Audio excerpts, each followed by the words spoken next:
Добрый вечер, друзья. Понедельник. День тяжелый. Сегодня, думаю, у каждого из вас было очень много работы. Все подустали, но все-таки добрались до дома. Надеюсь, что вы уже все добрались до дома и отдыхаете. Надеюсь, что вы все покушали, приготовили что-нибудь себе приятное для прослушивания вечерней сказки. Ведь сегодня 7-й день подряд выходит аудиоподкаст «Сказки у камина». С вами, как всегда, Вальтер. Сегодня у меня был довольно хороший день, хорошее настроение, и я как-то не желаю в настоящий момент читать какие-нибудь грустные истории, какие-нибудь истории трагичные, читать депрессивные норвежские сказки и тому подобное.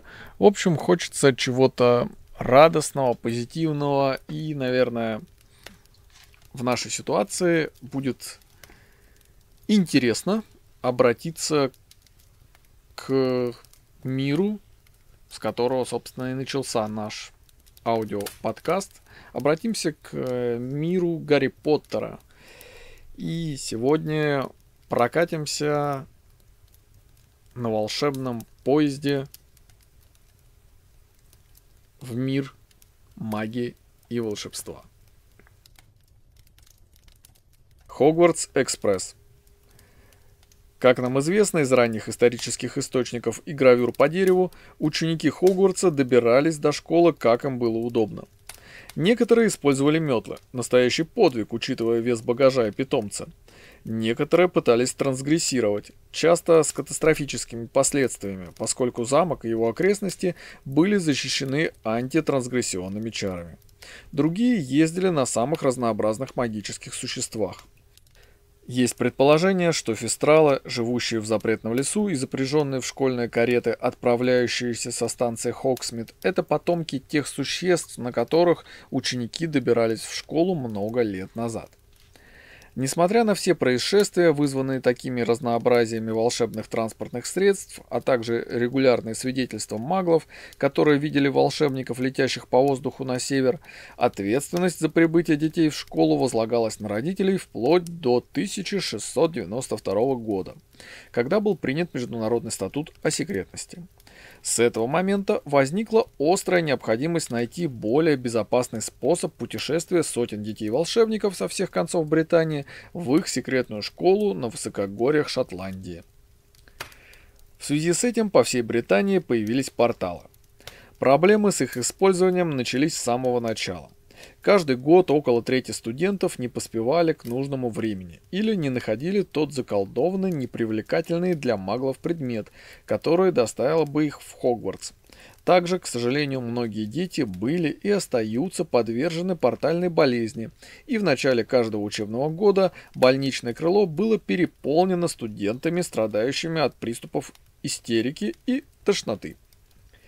Когда идея использовать порталы для транспортировки студентов была признана неэффективной, в Министерстве магии не смогли найти ей подходящую альтернативу. Возвращение к прошлому опыту разнообразных способов путешествия было невозможно, а более надежный путь в школу, например, с помощью летучего пороха, категорически отвергался сменяющимися директорами Хогвартса, которые не хотели создать брешь в защите замка. Наконец, дерзкое и неоднозначное решение этой непростой проблемы было предложено министром магии Атталин Гэмбл, которая интересовалась изобретениями маглов и увидела потенциал в поездах. Откуда взялся Хогвартс-экспресс, точно доказано не было, хотя в архивах Министерства магии есть секретные записи о широкомасштабной операции, включавшей в себя 167 заклятий забвения и еще больше заклятий маскировки, использованных на территории Британии. На следующее утро, после предполагаемого преступления, жителей Хогсмита, которые даже не знали о том, что у них есть железнодорожная станция, поразил вид блестящего алого поезда. В то время как несколько озадаченных маглов, работавших на железной дороге в Кру, до конца года не могли избавиться от неприятного ощущения, что они потеряли что-то очень важное. Хогвартс-экспресс претерпел несколько магических изменений перед тем, как министерство одобрило его использование.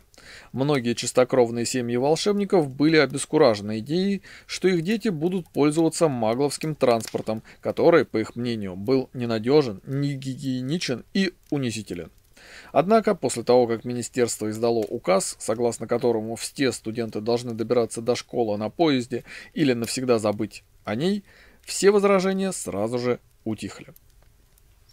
Вот такая вот интересная история про Хогвартс-экспресс. Вообще очень люблю, конечно, мир Гарри Поттера. Он очень яркий, живой и очень близкий к реальному миру. И это очень здорово. Надеюсь, вы получили удовольствие, узнав историю Хогвартс-экспресс, а если вы слышали ее раньше, то просто получили удовольствие, проведя эти несколько минут вместе со мной. А я отправляюсь вновь работать. Сегодня весь день тружусь. Вот такие вот у меня есть новости. ВК-видео решили поддержать мою работу и в ближайшие 3 месяца помогут мне развивать сообщество в ВК. В ВК у меня их несколько штук, по-моему, 5 или 6 пабликов, которые я веду на постоянной основе, особенно активно вот последний год.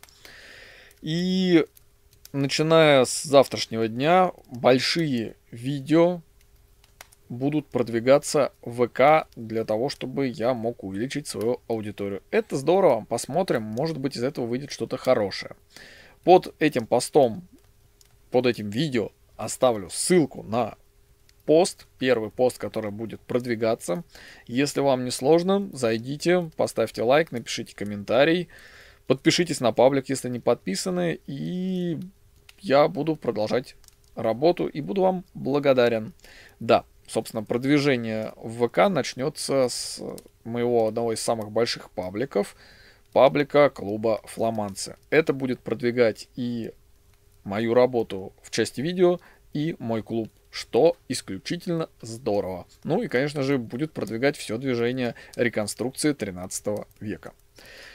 Что ж, друзья, если дослушали до этого момента, напишите проверочное слово «поезд» в комментариях. Надеюсь, что до завтрашнего вечера. С вами был Вальтер. До свидания.